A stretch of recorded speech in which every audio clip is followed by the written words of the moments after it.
Music has no boundaries. Music unites us. Pakistan Global Community.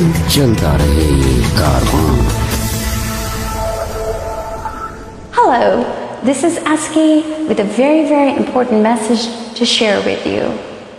But first, I'm going to pause here and commend 𝐈𝐍𝐈𝐓 for this amazing PGC social care initiative for healthcare, as well as the Go Pink campaign.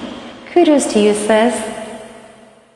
As many of you know, October is recognized globally as the Breast Cancer Awareness Month, and I'm here to offer some personal insights into this most common form of cancer. In 2020, some 2.3 million women were diagnosed with breast cancer, and a staggering 700,000 died from it. Not all deaths had to happen. As women, we are culturally taught to prioritize our children, our families, our jobs, our social and community responsibilities way above and before us. But it doesn't have to be that way. If we were to take a few minutes regularly to check in with ourselves about our well-being, physical and emotional, we'd only be strengthening the very foundation that everyone around us depends so heavily on.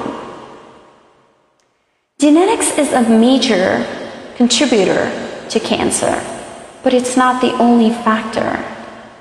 Our lifestyle also contributes to developing this disease. Factors such as obesity, stress, lack of physical activity, alcohol consumption, and so on and so forth. Now those factors, the latter ones that I spoke about as far as the lifestyle factors are concerned, those are something that we can certainly control. Genetics, unfortunately, we don't have control over, at least at this time. But as far as the lifestyle factors, we can certainly control those.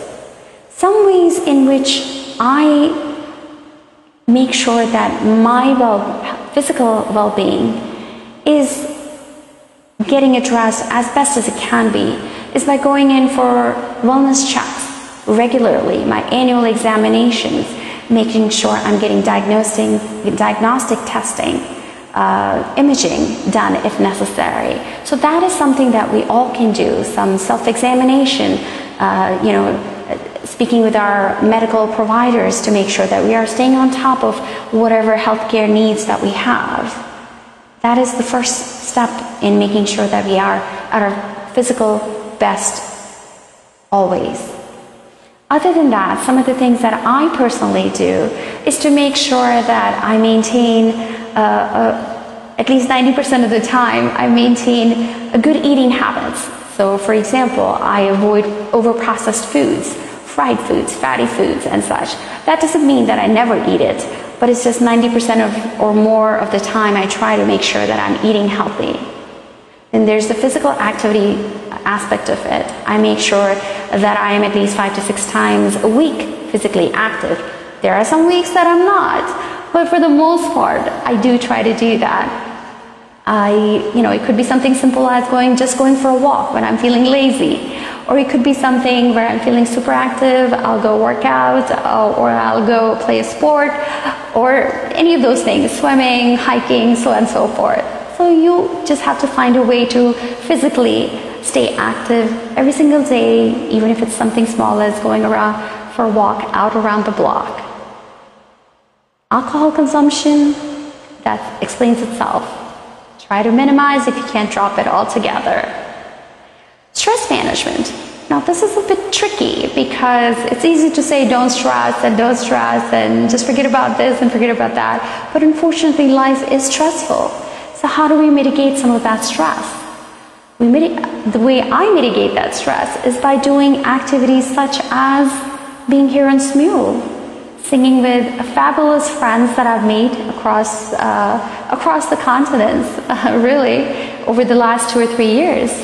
It's a stress buster for me to be here singing and listening to folks and interacting with them, that's one way to do it. There may be other ways. You may hang out with friends, or you may meditate, or you may do yoga, or various ways, whichever activity seems to relax you. Sometimes folks watch TV and that relaxes them.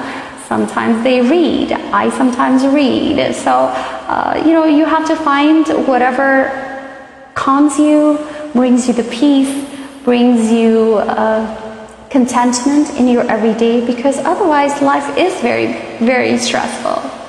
So those are some of the ways that I try to manage my health. And of course, it's not always 100%. Sometimes I do fail, and sometimes I do get lazy. But for the most part, I do try to strike a balance. So this is the message I wanted to extend to you, and extend my personal experience and my personal, tidbits that I do to engage myself and keep myself away from, as much as I can, from falling into the routine of having a bad lifestyle. And I hope that somehow listening to me encourages you to do the same. And that was the message I wanted to pass on to everyone. Wishing you all good health and good cheer.